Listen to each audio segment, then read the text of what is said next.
Smaller communities can face major challenges getting their voices heard, especially when it comes to protecting the environment and their natural resources.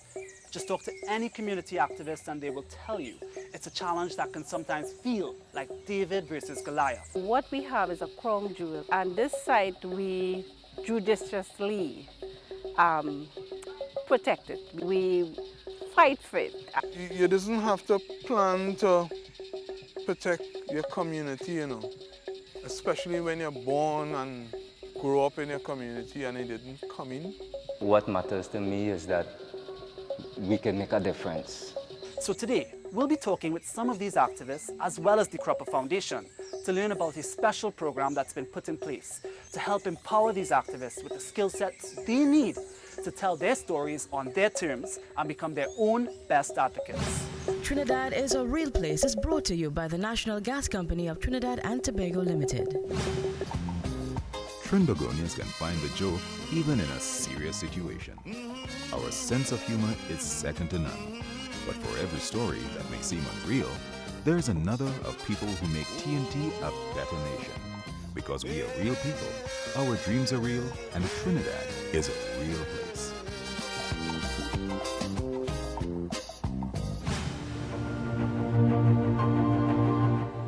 What you're seeing behind me here is quarrying. One of the biggest problems we have in our Kono.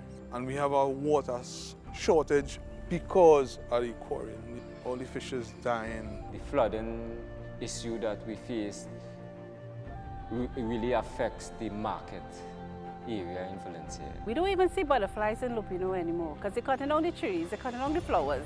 So all these aspects are hurting our environment, our natural flora and fauna, and of course eventually it will hurt our tourism industry. CSOs for Good Environmental Governance is a 3-year program that we're running with about 30 communities and NGOs across Trinidad and Tobago to create a network of networks to help better govern the environmental system in Trinidad and Tobago. We had a bunch of criteria put down on paper that looked at their involvement in environmental issues, how long they've been around, the type of people that their group works with, and we sent it out to people within our network and we asked them to nominate interested groups. And the biggest issue for communities is having a say or a seat at the table when it comes to how environmental decisions are made by the policymakers and also the decision makers within Trinidad and Tobago.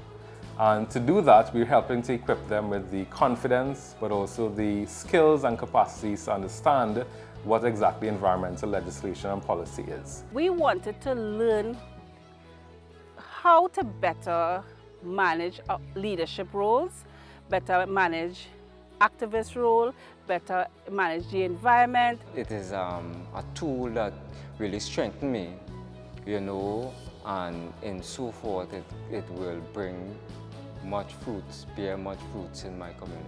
We've been working with the Lloyd Best Institute for the Caribbean on the setting up of Caribou, which is going to be the first ever citizen journalism environmental news network in Trinidad and Tobago and probably the region as well. We help them to identify their own agenda, what is important to them, what they want to say about themselves and their issues, and give them the tools, which is writing, media production, whether it's audio or video, and bring to their work the principles of professional journalism, which is about accuracy, fairness, you know, understanding defamation, libel, all the kinds of things they need to stay out of trouble.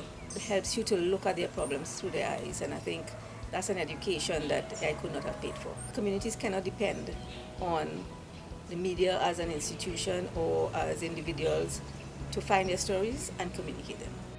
I must say, when Suniti Morad said, Donna, I want you to do an article on forest fire, I never did that before, but I dig deep and I was able to write an article. And that was my first venture into writing journalist work. And I must tell you, it was a very proud moment for not only me, but my whole team. In terms of doing videos, first time I done it, I think that I was so excited because I took 8 video clips and put it together and make one clip. So I was off the chart, you know. Seeing it being shared so many times you know, was also a very important moment for me. Including communities is really the fundamental way that government and states can achieve the SDGs, which is leave no one behind.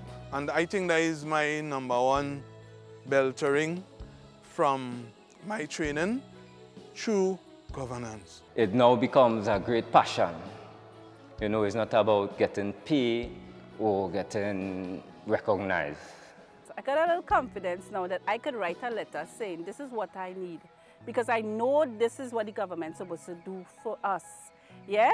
So now I think we gain confidence, we give a wider knowledge of what we could do, that we could go out and write to our MP, WASA, if it's forestry, and tell them, listen, this is what's happening in our community and we need you all to do something about it. Trinidad is a Real Place was brought to you by the National Gas Company of Trinidad and Tobago Limited.